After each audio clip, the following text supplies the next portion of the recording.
करने वाला सुख है। इसलिए सावधान, विषय सुख के लिए आप अपने ऐसे अमूल्य जीवन को नष्ट मत कीजिए। पहले जो गृहस्थ जन होते थे, ब्रह्मचर्य, 25 वर्ष तक तो सब कोई ब्रह्मचर्य रहता था, चाहे वो गृहस्थ हो, चाहे वो विरक्त में जाना हो, चाहे वो जिस मार्ग में जाना हो। 25 वर्ष तक तो सबकी नींव ब्रह्मचर्य से युक्त होती है। अब 25 वर्ष तक तो हजारों दुर्गति हो जाती है, क्योंकि ऐसे ऐसे साधन चल चुके हैं, ऐसा कुसंग हो चुका है, वो दृश्य देख देख करके उनकी भावनाएं दूषित हो गई, वो अपने को नष्ट कर लेते हैं। फिर क्या रह गया जीवन? ये अमूल्य मनुष्य जीवन किस काम का रह गया? जब 10 वर्ष ब्रह्मचर्य रहकर भगवत भजन करके संतान उत्पत्ति करते थे तो उन माताओं के गर्भ से कोई भगवत प्राप्त करने वाले साधक पैदा होते थे, या कोई महावीर पैदा होते थे जो देश की रक्षा के लिए अपने प्राणों को समर्पित कर देते, जो समाज को सुख पहुंचाने वाले ऐसे बालक पैदा होते थे। ब्रह्मचर्य के बिना पूर्ण, चाहे गृहस्थ हो चाहे विरक्त हो, कोई भी हो, वो पूर्ण पशु जीवन है, पूर्ण पशु जीवन है। सांसारिक व्यक्ति बनकर के मत अपने जीवन को नष्ट करो। आप अपने हाथों से अपना नाश कर रहे हो। ध्यान रखो, ये गलती जो तुम कर रहे हो, ये आपको दोबारा मनुष्य जीवन मिलने वाला नहीं है। ऐसी गलती करके तुम्हें बहुत पछताना पड़ेगा। मौज मस्ती, लोग काहे की मौज मस्ती? धर्म मर्यादा का नाश करके, गुरुजनों की बनाई हुई शास्त्र मर्यादा का नाश करके तुम सुख प्राप्त कर सकते हो। कुछ समय मिला, कर लो जो करना है। ऐसे भयानक रोग पैदा होंगे कि मरोगे, कोई पानी देने वाला नहीं मिलेगा। ये सब नाटक भूल जाएगा। इसलिए शास्त्र और गुरु की बनाई हुई मर्यादा के अनुसार चलो, तो ही संसार में भी तुम सुख का अनुभव, जहां नहीं है सुख वहां भी अनुभव कर सकते हो, यदि शास्त्र और गुरु की मर्यादा से युक्त रहोगे, उनके बनाए हुए विधान के अनुसार चलोगे। ये जो आजकल सब चल रहा है ना, ये बहुत हानिकारक है। जिसके जीवन में छोड़ दो, जो जिनका ब्याह हो गया, वो अपने पति को छोड़ करके दूसरे पतियों के, पुरुषों की तरफ कामुक दृष्टि से देखती है, जानते उनकी क्या दुर्गति होती है?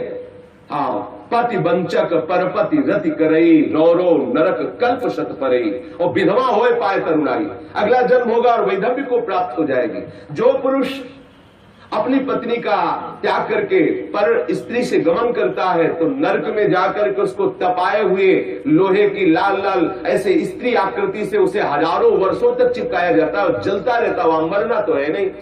ऐसा मत सोचो कोई देख नहीं रहा। जैसी थरिवंश नरक गति दुर्भर यम द्वारे कटियत नख छीके, वहां ऐसा हिसाब है कि कहां छीका, किस लिए छीका, और आपकी नाक काट दी जाएगी। मतलब वहां उंगली उठाने पर आपको दंड है। किस लिए उठाया, किसको उठाया, किस कारण से उठाया, किस समय में उठाया, एक एक वस्तु का हिसाब है। आप समझते हो मुझे कौन देख रहा है, क्या जान रहा है, मौज मस्ती ले लो। कुछ समय दिया गया आपको, ये मनुष्य जीवन कुछ समय दिया गया। आप चाहे जो कर लो, चाहे जितना दुराचार कर लो, या सदाचार करके श्री कृष्ण को रिझा लो, या दुराचार करके नरक की यात्रा कर लो। बहुत सावधान। यहां वर्णन कर रहे हैं महापुरुष जन कि जो जीवन में ब्रह्मचर्य शक्ति है, जिसे शुक्र कहते हैं, जिसे वीर शक्ति कहते हैं, इसका जो नाश करता है वो भयानक रोगों से ग्रसित हो जाता है। इसका एक नियम है, गृहस्थ धर्म का नियम है। इस पर हमारे शास्त्रों में सब वर्णन, इसीलिए सत्संग करना चाहिए। अब क्या है, आज मनोरंजन, लोगों को रिझाना, वक्ताओं को पसंद आ गया है और जो श्रोता है उनको वही पसंद आता है। थोड़ी देर चटकीली बातें की, संगीत बजा, नाचे कूदे, घर गए, बोले कथा सुन के आए हैं। कथा का तात्पर्य, सत्संग का तात्पर्य आपका कुसंग का त्याग हो जाए।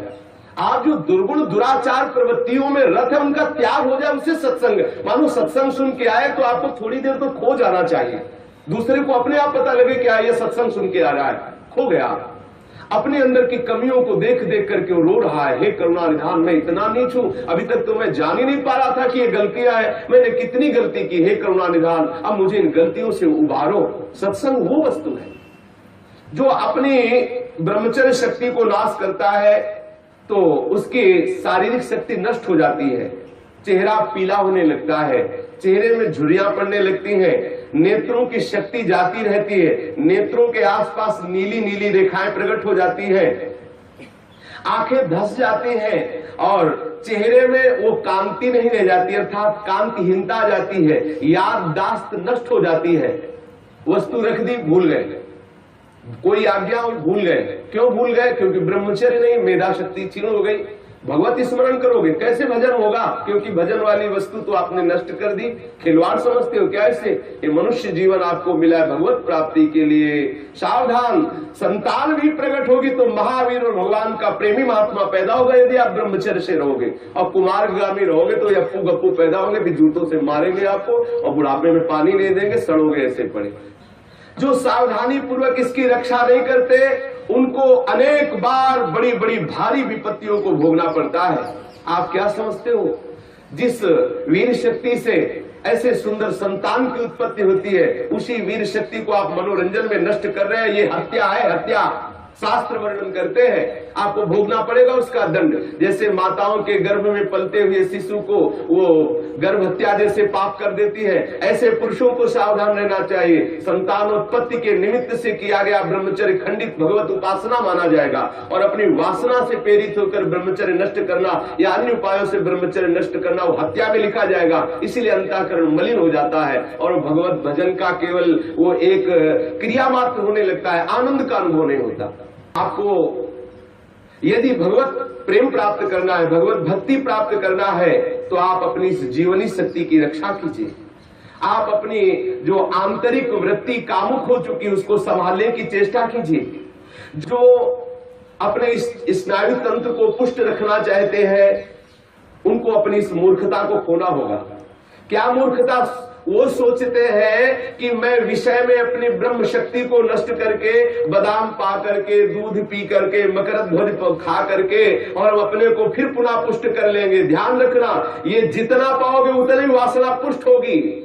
जिसके चेहरे की तरफ देखो ऐसा लगता है जैसे किसी मकान में आग लगा दी जाए तो फिर वो मकान की शोभा क्या होती है। ऐसे जिसके जीवन में पुण्य नहीं रह गए, भगवत आराधन नहीं रह गया, ब्रह्मचर्य नहीं रह गया, सदाचार नहीं है, बड़ों का सम्मान नहीं, उसका जीवन क्या है? जीवन कैसा पशुवत जीवन हो रहा है। छोटे छोटे अभी बच्चे 15-16 वर्ष के माता पिता के अवहेलना करके मनमाना आचरण करते हैं।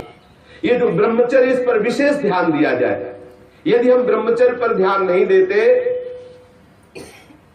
तो स्मरण शक्ति का नाश, शरीर में मोटापा, दिल की कमजोरी, अस्मायिक वृद्धावस्था का प्रकट हो जाना, नपुंसकता, नेत्रों के रोग बढ़ना और नाना प्रकार से अंदर ही अंदर सब खोखलापन हो जाना। ऊपर से हष्ट पुष्ट दिखाई देंगे लेकिन अंदर से पूरी शक्ति का नाश हो जाने के कारण वो मूर्ख हो जाते हैं। मतलब बुद्धि भी मूर्ख हो जाती है, शरीर भी शिथिल हो जाता है, किसी काम के नहीं रह जाते हैं।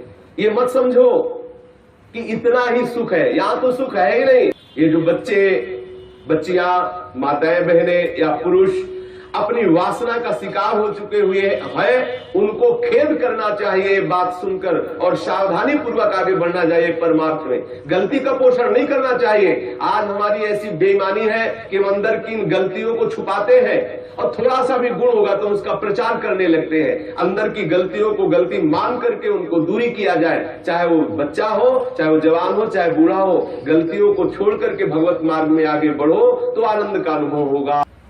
ये प्राणों की पूर्ण शक्ति है, जीवनी शक्ति है, इसे व्यर्थ में नष्ट मत करो। सावधान हो।